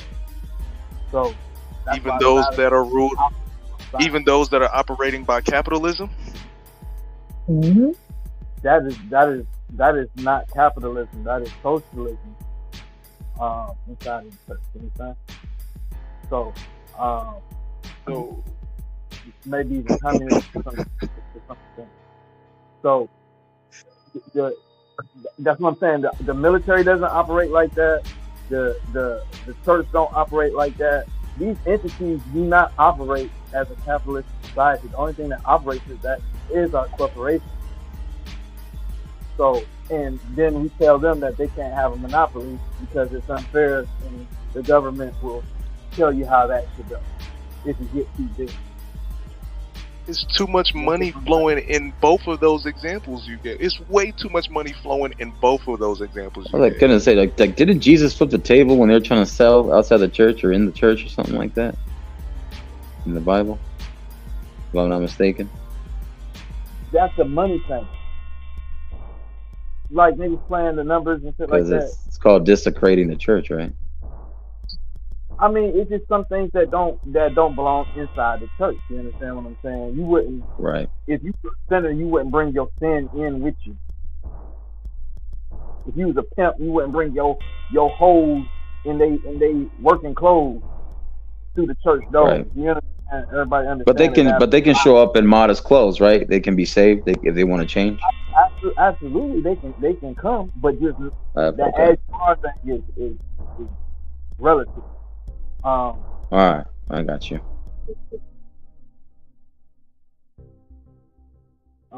So basically, like, leave the glitter and the nylon and the straps at home. I got you. All right, so wow. I'm not even gonna participate in this. Hey, this ain't that kind of kickback, all right? I got you. I'm gonna bring somebody up. Now, before I bring you up, I need you to understand what we're not doing is running from the question. Now, people. Wait. You said you're going through questions. How long are we gonna be on this question? I want to know how long we're gonna be on this question. Well, you happen to be coming toward by the end of this thing. She did a close up. Oh, that's wonderful. Yeah. I just changed the thing, y'all. I apologize. I know I gotta fix my. I'm always fixing it after I should have done it before. That's my fault. What's going on, homie? What up? What's up, everybody? Blessings. Shalom. What up, Baltimore? What up, son? Cuba stop. Muy bien. You see the ticket at the bottom. That's a question on the floor. Is the church to blame for the homeless problem in America? No, I wouldn't put that entirely on the church. I think it's a collective.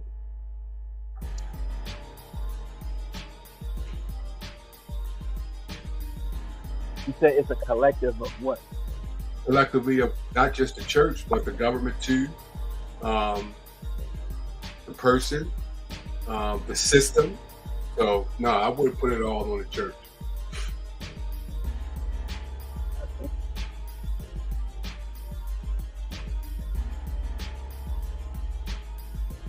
Sir. Okay. Vic, where do you stand on the question? I'll say this. Because to operate in the world of the church, to hold the church accountable in any way, shape, or form, you cannot bring secular laws and thought processes to the church to try to get them to conform. Because they're going to bring the Bible every time and tell you how that shit don't apply. So,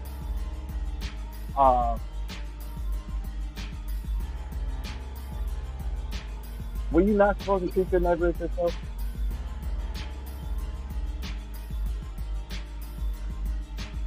Say that again. Victor, do you have control of the? Do you have the control of the media? So what you got? The music too loud? Yeah, you should turn it down. Yeah, break it up. Can you turn your volume a little up, Vic? That's just because your voice. I think the background's so loud, and then you're How about that? Yeah. You did the Cash Me Outside vibe. Can you hear me better, Marcus? Yeah, you sound better. Okay, what's up? That's what the thing is for, you understand me? Now, what you could probably even turn down a little more, sir. You could probably even turn down a little. I got test my radio, okay? All right. Now, the Bible says to treat your neighbor as yourself, right?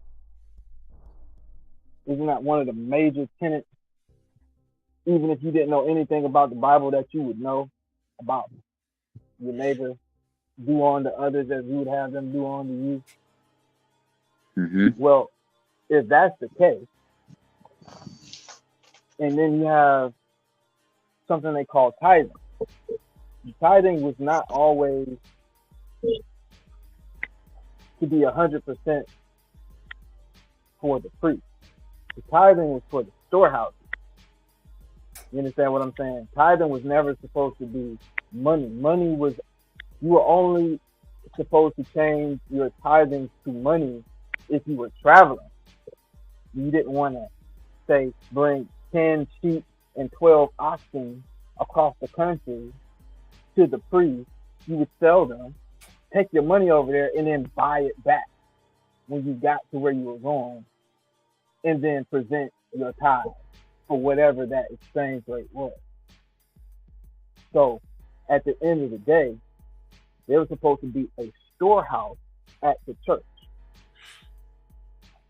That's why they say fill your storehouses, so that the needy, the widow,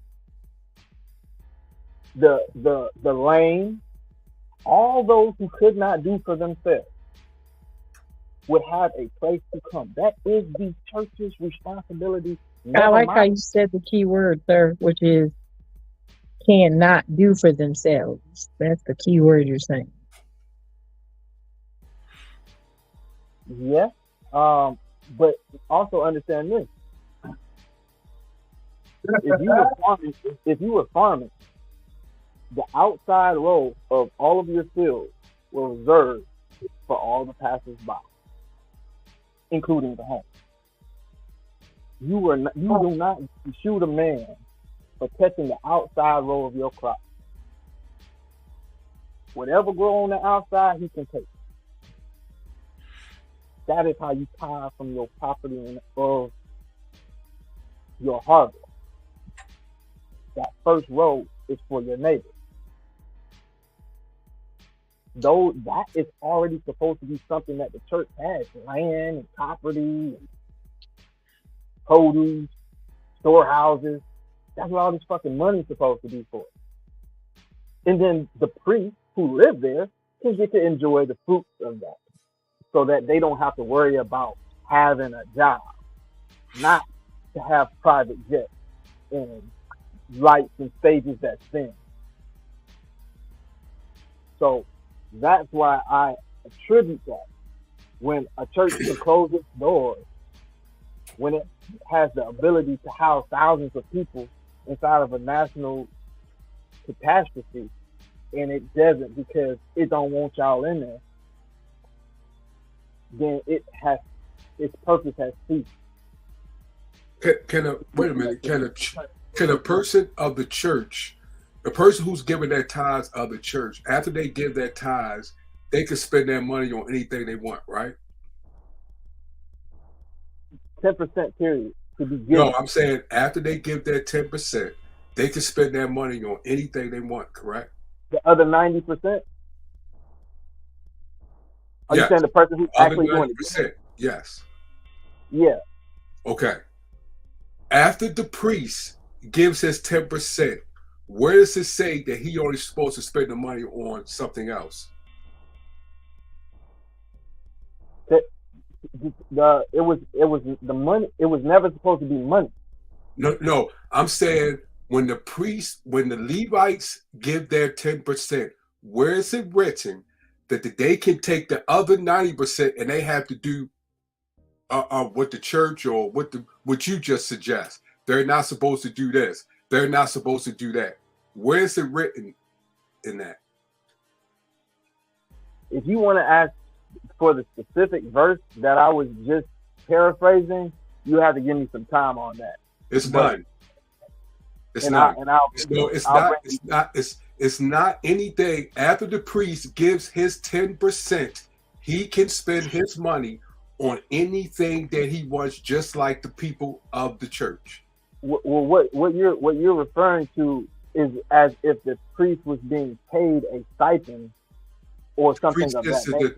The priest was not allowed. This is like two popes all over again. The priest was not allowed to take anything when it comes to an inheritance like the congregation or the people. He's not. But he's supposed to get his money from the people who gives 10%. Then he gives his 10%. Where's that, Vaughn? That's in Leviticus, and it's in Leviticus. And it should hold on before he continues, right? Can I ask Vaughn one question? Mm-hmm. Were you there? Yes. Bullshit. Leviticus what? I don't know the exact, but if you go in Leviticus and type in the Levites' responsibility after their 10%, there's nothing written in there that they're supposed to do anything as far as not do this, not do that. Like you I'm saying, what you're referring to is that when I get my check, just like everybody else, I give my 10% to the church, and then I take my no niggas. These niggas is holding the whole purse for the church. Who's holding that the whole money purse? is supposed to be in the storehouse. It's not Who's like holding that? well, 90% of this money goes to the church's storehouse, and 10% of that goes to me. And now I take my 10%, throw it in there, and I do with the rest I want with my 90% of my 10% that I took. No, that's not what's happening. They're taking the entire purse, treasury of the church and making all the decisions and making them personal. No. Who is doing that? Would you suggest? Who is doing that? The majority of churches. Are you saying that you looked at majority of the church accounting books? What are you talking about, bro? That's how they design. No. It's Clearly, not. My brother, this guy's like a lawyer. He's like a lawyer online. I used to do accounting books for churches. You're making a positive claim, but you do not have evidence. You know that's against the word of God. So you're making a positive claim, like you seen all the churches' accounting books to say that they're doing things that's not right. Have you been in all women's bedrooms? No, that's why I would not make a claim what women are doing in their bedroom. I'm saying that you don't have to say all exclusively, and it's not an actual sin to lie on somebody if you're not talking about somebody specific. So I'm not trying to get into like a religious back and forth. No, but you just said it's not a religious battle. You just said the churches, most of the churches that you just said that it's not doing right as far as what you're saying, the money wise. So that means since you made that positive claim, you have evidence to show. Do you have evidence, or did you see all the accounting books of what you suggest the churches is not doing? Let's go with your logic. Let's say I didn't see shit. Now what's the point? You shouldn't make that claim like that. So what's the point that you're making though? You're trying to disprove my claim. I'm not disproving anything. That's all you've done yet is just try to dispute what I'm saying. So I'm trying to get to the facts of what you're saying. You're sitting up there making a claim. That's just like all of us on this panel. And I'm saying everybody on this panel is doing something in the past, but I don't have no evidence. I'm saying by design, by a corporation, they have bylaws, they have boards. Well, you say, have you ever been in every corporation and looked at their bylaws? No, I don't need to, my nigga. That's the structure of a business in America most times, with slight variations from this one to that one. There are some that are complete outliers that do not exist inside of that continuing, and they do shit don't fly, let it fly. But there's enough that we should need to be speaking about. Once you ask Tupac that same question, what do you think Tupac and half of America feel the same exact way that I do? You think we're talking out the top of our ass, or this is our personal experience? Or these churches not giving anything back out which they were directed to. So even if you said the homeless aren't the people who should be the recipients of the money and the efforts of the church, where is the evidence of the church helping anybody outside of its members per se, or even its members without this? I mean, a couple $100 on somebody's light bill, maybe, but I ain't never heard nobody bragging on their church hold them down and did too much for them. Now I've seen plenty of churches. I've seen plenty of churches. Some exceptional churches. I don't want to shit on all churches, but I've seen more bad churches that fit this protocol than I have seen the others, which I have seen some that are very active in their community and are a shining example of what you're supposed to do with that money. So I have seen both sides of the pail. So this is not. It just goes back to the flock, though, right? It goes back to how the flock and the people that believe in God and how they want to move and take the words literal to actually abide by them, as opposed to, let's say a TV evangelist. We know who they are. They come on TV a lot for money. Because one thing is to worship God, and there's nothing to worship the man, which you're not supposed to, if we're going by the scriptures. So there's a lot of, I'm not gonna say there's a lot, but there's a few that stand out more than others. And like when you hear the whole, hey, I'll sell you this tree root from Israel for $49.99 plus shipping and handling, or some type of oil water for this amount of money. That's capitalistic in a way, right? You would agree, Vaughn? Yeah, I see your point. Yeah. But what if it works though? What if it works? Yeah, I know. It could work, right? But at the end of the day, in Jesus, from what I would remember in the book, he would just do it to help people, not because he wanted to get some financial gain in return. And then let me use an example. Right? I'm glad I came in at this point. But hold on, Mr. Best, if I could add a little note though. But if that money is going to go to other people to help them, then I'm all for that too. Okay, for those who know me, you guys know that I like to give back and I like to help people, right? You guys kind of much know that, right? But let's say in that, right, I have a bad habit. Let's say I just like to drink too much, right? Man, I'm a drunkard. It's bad. You know what I mean? I drink so much that like I'm wasting money. I'm losing money. Bills ain't getting paid. You know what I mean? Like it's affecting my life badly. You know what I'm saying? Does that take away from my greatness? Does it take away from me being great and doing things for people and helping people out? You know what I'm saying? Because no matter who we deal with, whether it's somebody who's in the church, outside the church, they're going to come with something. There's going to be a level of baggage that you have to deal with, right? And if we look at a great leader, right? You can take any great leader. You can name anyone. Name anyone you want to go through, whether religious, political, or social, right? You name any one of them, they're going to have pros and cons. Nobody is going to fit the mold completely.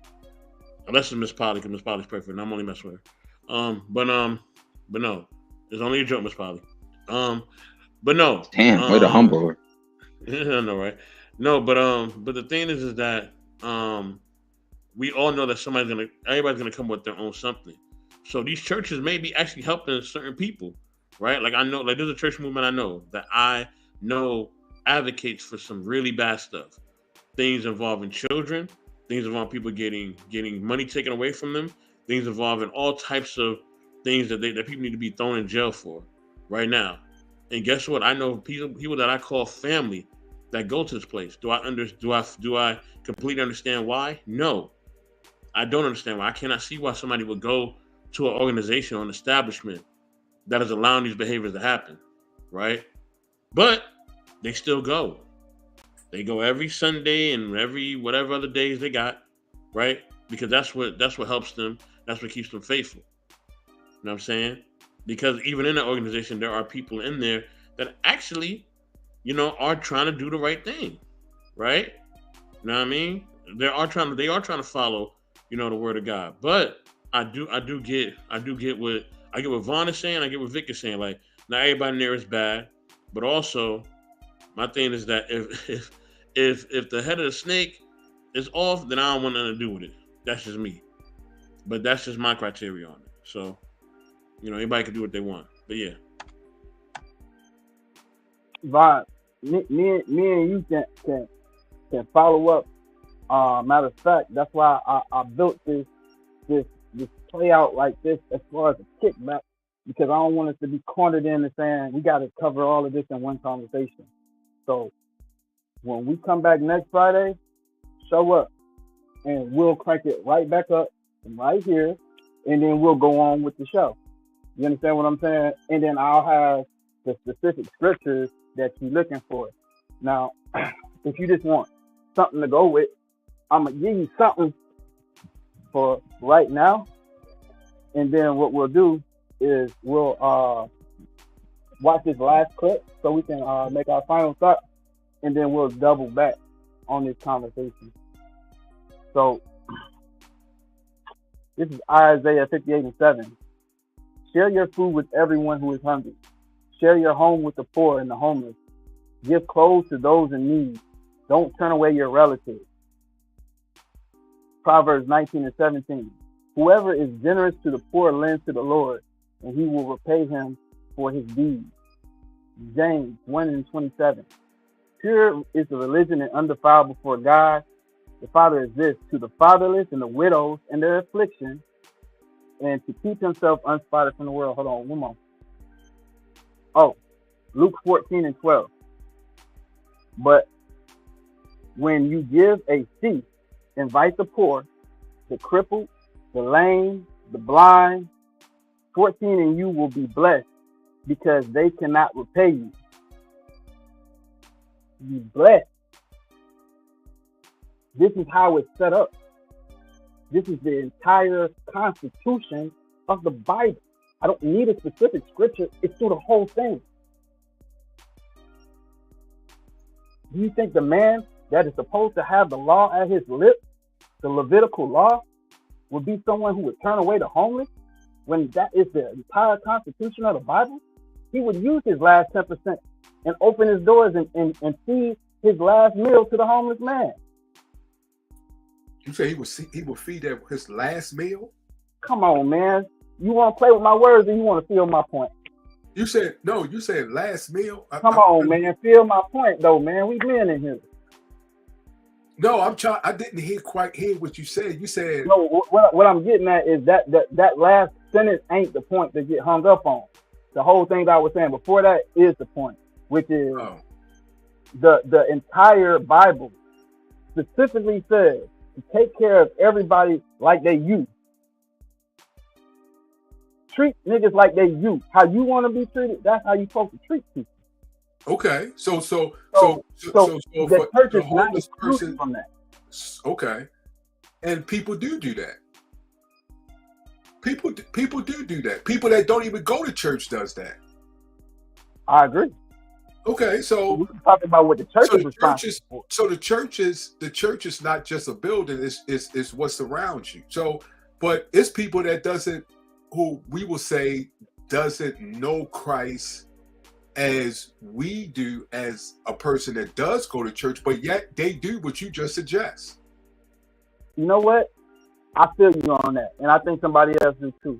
And if I know I got $3,000 in my pocket, I feel like it's wrong to give that person a quarter or $1. It's wrong. Only you know what you got in your pocket, and that's wrong. No matter what they do, if they take it and drink it, they take it and drink it. But I mean, you understand, and we all know how hard it is, and it's not about if you good or you bad. So since it's not about if you good or you bad, we know that because he don't mean he was bad, or don't mean he's a criminal, or don't mean he's crazy, or a drug addict, or none of that. It just means he don't got. And ain't it bad that you got 30? I mean, can you imagine somebody having $32 million? $32 million, and this person has nothing, and you can sleep. You can still go to the movies and then these are the type of people that get humanitarian awards. Millionaires. How can they be humanitarians? By the fact that they millionaires and there's so many poor people shows how unhumane they are. Now, Vaughn, you first. Define the Tupac. Respond to Tupac? Oh. Well, okay. Solomon was a very rich man, and it was poor people. It was poor people and people that was homeless when Solomon was very wealthy, was considered the wealthiest king on earth. But yet it was poor people. And who made him wealthy? God did. Not just in material, but in spirit. So yes, God, remember, someone who's a millionaire but yet gives their 10%, like Cat Williams said, when he goes into a city and when he goes to work as far as doing the show, whatever he makes, he gives his 10%. He's a millionaire, a multi-millionaire. So he says, so should Cat give up all his money? Also, let's go in the Bible with Jesus. What happened when the woman was oiling his feet and oiling his body? And what did Judas say? Why is she giving that and doing that with that expensive oil? He said, leave her alone. There will always be poor people. He didn't say stop. Give it to the poor. Who did that? Who did those words come from? Jesus Christ. Okay, I want to make sure. Oh, I knew that. I know who you said that, but I just want to make sure I don't know. You said Judas or Jesus. My bad. Judas said she should not do that. That should be used to give to the poor. Christ said, leave her. She is preparing me for my death. There will always be poor people.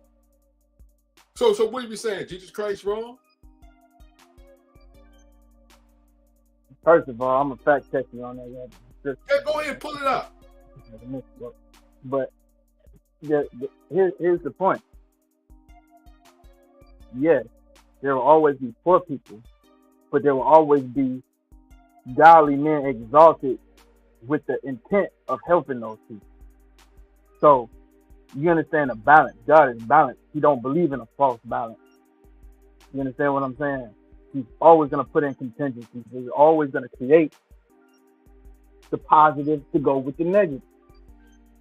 You understand what I'm saying? So if you have been uplifted, what he told the rich man, go sell all your shit, then come back to you. Because it's harder for a rich man to pass through the eye of heaven than it is for a camel to pass through the eye of a needle. Like, listen to what I'm saying. Do you know how small the eye of a needle is and how big a camel is? He's saying it's not going to happen. If your riches is in material things, then you are already a poor person. That's true, but that was because look where the rich man's heart was. Now we must watch what we're saying. Abraham was rich. Jacob was rich. Isaac was rich. All these people that I'm getting ready to break down was wealthy. Abraham, Isaac, and Jacob was wealthy. And where they at? They are in heaven. But they was rich. But it's their heart, where their heart was. It's a difference of where the rich man's heart was and where Abraham, Isaac, and Jacob's heart was. It's a difference. That's what we have to make sure we teach, and make sure when we teach our brothers and sisters to understand. Because what we're saying is, don't be, I can't tell my brother, don't be wealthy. Abraham, Isaac, and Jacob were wealthy. I don't want you. See, okay, Vaughn, check this out, right? What I don't want to do is to go back and forth for the sake of going back and forth. We might as well talk about relationships. But what I'm trying to do is build. So we don't do the gotcha thing. You know what I'm saying?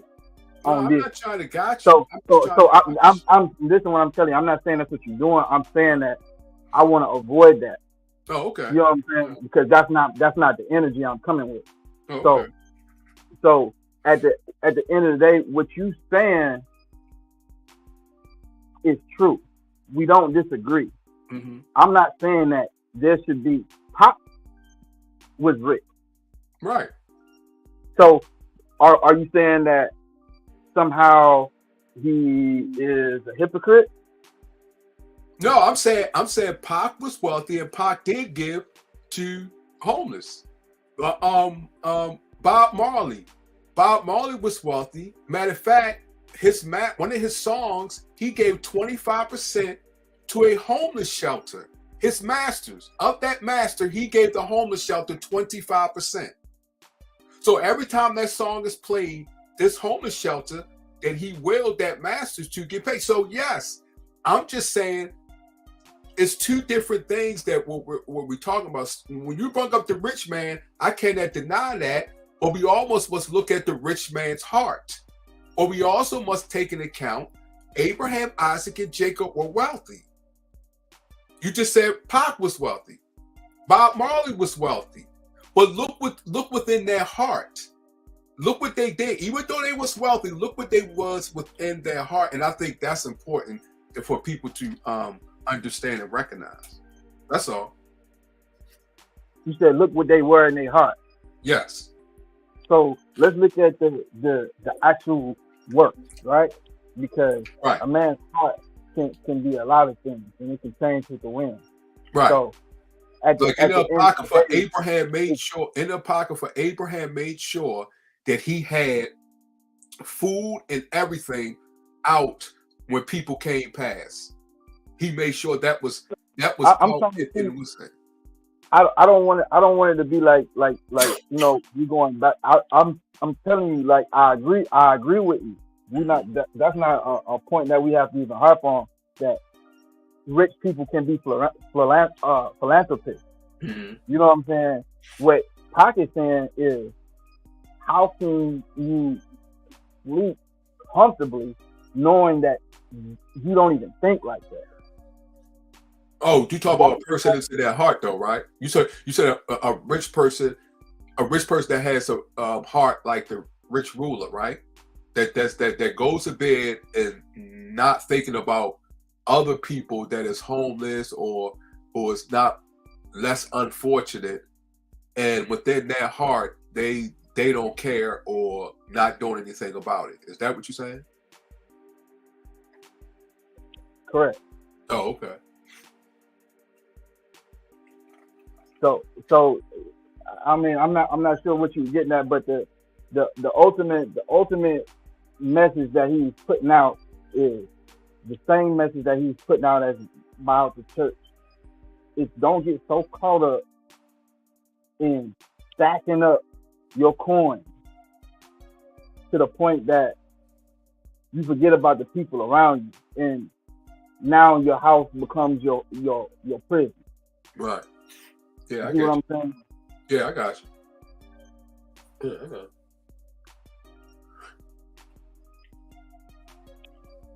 Anybody else got something they want to speak on about the subject? I don't think so. Yeah, I got.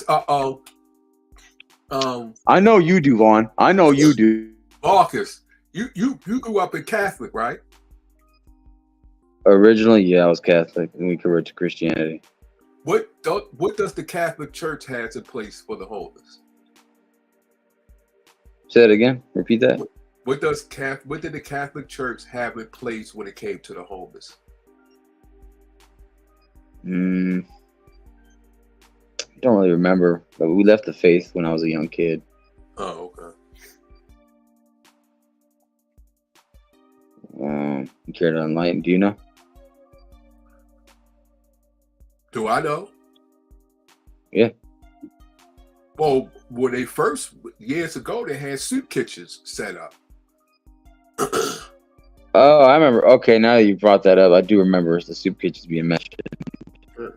I just never really, did a lot of that kind of stuff. A lot of those soup kitchens that they did have set up, a lot of them was closed down. But I know years ago, when I was young, they had soup kitchens throughout America set up, but not just Catholic churches. They had you got the Muslims.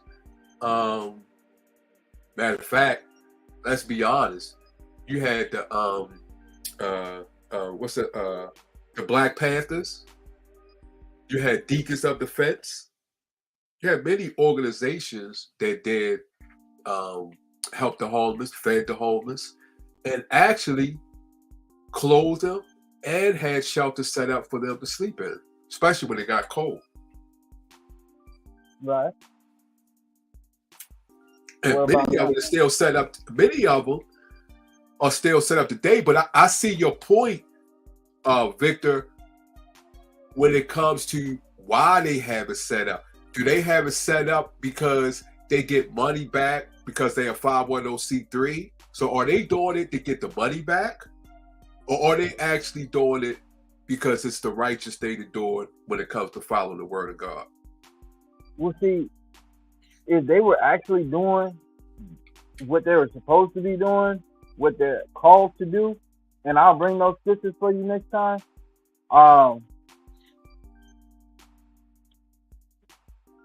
it wouldn't really matter to the people that it was affecting. You understand what I'm saying? If the pastor is cheating on his wife, but he's telling you to be faithful, and what he says causes you to be a faithful man, his words have not fallen on deaf ears. They haven't gone unaffected. They're not ineffective because he is a living contradiction. You see what I'm saying? So the church could easily be corrupt. However, if they were doing their job, it would still be just as effective. The structure is built solid that way. It's like a drug addict telling you don't do drugs, even though they may be doing, but they tell you don't do drugs, and you follow that advice from a drug addict. You know. What are you talking about, Mike? No, I'm saying kind of like the logic. It's like if a drug addict is telling you, hey, don't do drugs, but they keep getting high because it'll, it could affect you if you don't listen to that advice. Of course, you're going to stop doing, or you're not going to want to do drugs. You're not going to want to get high because you're seeing what that person's going through. An addict, you see them kind of destroy their life or hurt themselves and hurt the people around them. So it's kind of like a testament in a way to not go down that path. People gamble. I know people who gambled their life savings and their houses and their mortgages and stuff, and the wife divorces them. Kids can't look at them the same. They're in debt. Loan sharks come over. So, I get your point. I just think, I just wanted to ask Vaughn, what was the point of bringing up the soup kitchen thing? Well, I brought it up because to see that in our churches, not just Catholic, and not just Christian churches, you still got the Muslims, you still got, Jewish temples that does it. But I know Catholic was one of the spearheaded ones, especially as when we was young, having a lot of soup kitchens, but other churches did too. You had Baptist churches, Methodist, Pentecostal, Holiness, and then they went into dinners. That used to get me upset when they used to feed, and then the next week they try to sell the dinners. I'm like, so that used to trip me out when they did that. But yeah, well, I used to see. Let's do this. Hey, what did you have some closing thoughts on this subject? No, I mean, I'm listening. Like I said, I'm not the person to, be able to apply much to church because I didn't really go much as a kid. I don't go much as an adult, so I don't really have much to add to it. Okay, to be honest. That's not necessarily the where you come from. So, okay, yeah. I understand why you were abstaining. That said, everybody, go ahead. If you have a channel, go ahead and shout out your channel. Send out your salutes, and we're gonna get ready for next week. Go ahead, what? What's happening? What it is? I go by the name of 100 Watts. I love those that love me. If you already fuck with me, cool. If you don't, you will soon. Y'all be easy until next time. Get that new high score.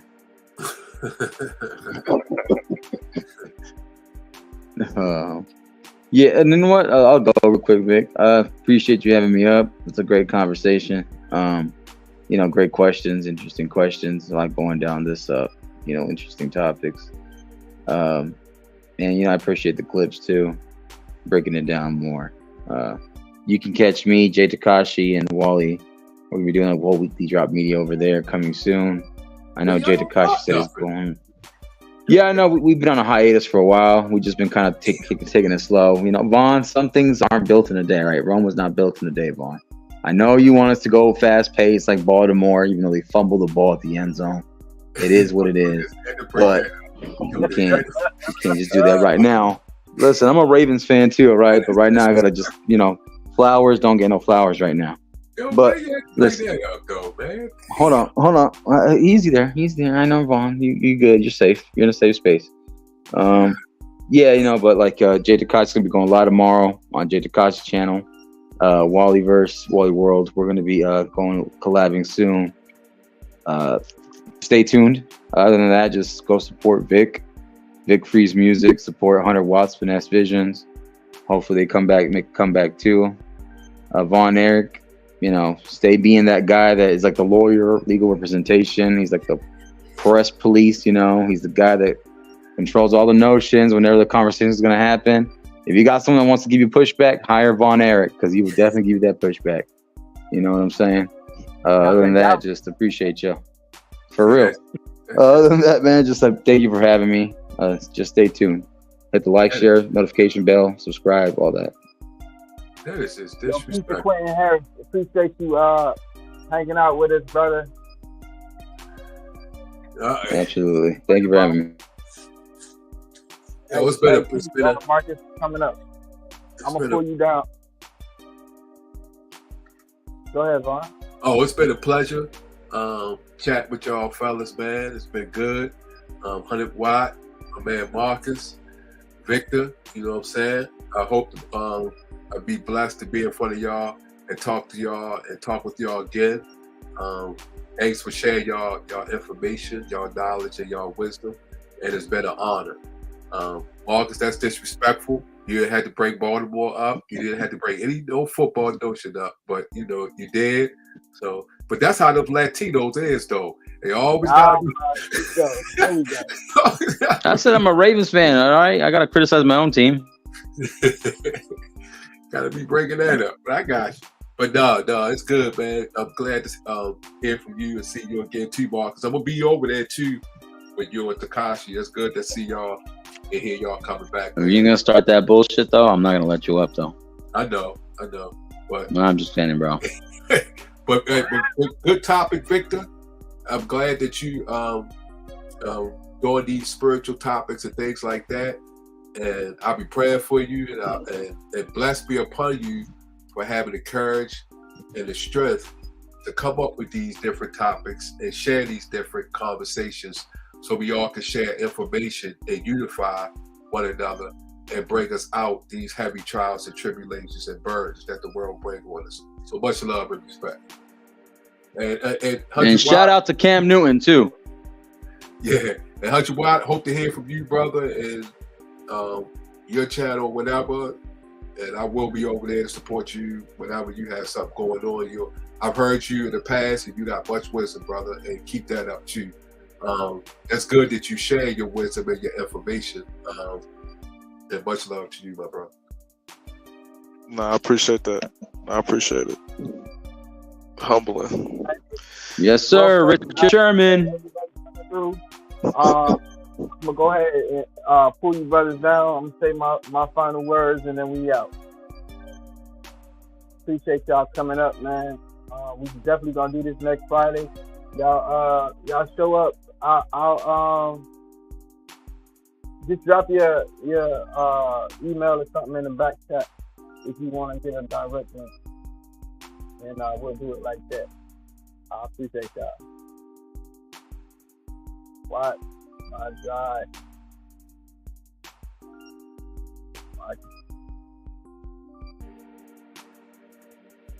Come on. Peace, Bond. With that said, this is another episode of Kickback with Vic. Appreciate y'all coming through.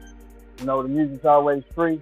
We're going to get some of these licenses cleared, and I'm going to have some real ill music for y'all, for real. But until then, I appreciate everybody attending, coming through, sharing their ideas, getting in the chat. I want some more people, some more interaction coming up. If it's not your subject, not your topic, feel free to just say the chat. You know what I'm saying? So, matter of fact, the last thing I want to say is please excuse me. I was a little unprepared for that question, Vaughn Thursday, and that's okay, because the way the kickback works is we're going to double right back on it next Friday. Y'all be here. I'm going to have those answers, and we're going to turn up one more time, and guess what? Ladies, you won't try. Y'all want to wear what y'all want to wear? Be ready. Have all your excuses lined up, and I'm be ready to chop them on down next week. So y'all come with y'all excuses about why y'all dressing like y'all sex workers and want respect. All right. And that said, I appreciate y'all, and we're gonna send you out on one clip, and then we're gonna have that main Best in the World logo run out. I appreciate you. We cannot be black and proud and niggas too. White folks are planning for 3 generations, and we're planning for Saturday night. The goal for us is to win, not to look like we're winning. I would rather carry a plastic bag with $5,000 in it than to carry a $5,000 Louis Vuitton bag with $100 in it. You just looking like you winning. You ain't winning. Louis Vuitton is winning, Nike's winning, Armani's winning, Gucci's winning. It is interesting to me that the rich stay rich by pretending to be poor, and the poor stay poor by pretending to be rich. And if we do not fix this level of financial illiteracy, lots of reasons why we are at the bottom of every single economic statistic that matters.